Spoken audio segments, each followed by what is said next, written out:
সোমবার ঈদ উৎসবে মেতে উঠলেন দেশের মুসলিম ধর্মের মানুষেরা। একই ছবি উত্তর দিনাজপুর জেলার করণদিঘিতে। এদিন সকলকে পবিত্র ঈদের শুভেচ্ছা বার্তা জানান করণদিঘির বিধায়ক গৌতম পাল। সোমবার সকাল থেকেই করণদিঘি ব্লকের ডালখোলা, রসাখোয়া, ভুলকি, দোমোহনা, পাতনোর, বাগডোগরা, আলতাপুর সহ বিভিন্ন এলাকায় মুসলিম ধর্মের জনগণদের সাথে মিলিত হয়ে ঈদের শুভেচ্ছা বার্তা জানান করণদিঘির বিধায়ক গৌতম পাল। বিধায়ক গৌতম পাল জানিয়েছেন, করণদিঘি সহ জেলাবাসীকে ঈদের শুভেচ্ছা। ধর্ম যার যার, উৎসব সবার। পবিত্র ঈদে সকলে আনন্দে মেতে উঠুক।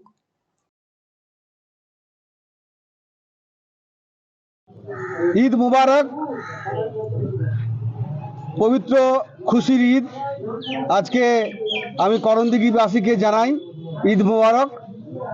এই খুশির ঈদ সবার ভালো কাটুক, সবার সমৃদ্ধি হোক এবং সবারই সহযোগিতা নিয়ে আমরা করণদিঘির উন্নয়নে এগিয়ে যাই। এবং এক মাস থেকে পবিত্র রমজান মাস চলল। আজকে খুশির ঈদ আমরা সবাই মিলে মানালাম। আজকে আমরা সারাদিন মানুষের সঙ্গে সৌজন্য সাক্ষাৎ করছি এবং খুশি একে অপরের সঙ্গে বিনিময় হচ্ছে। ফলে আমাদের সম্প্রীতি দিক থেকে আমাদের এই যে উৎসব, আমরা আনন্দ সবাই কাটছি, খুব ভালো লাগছে।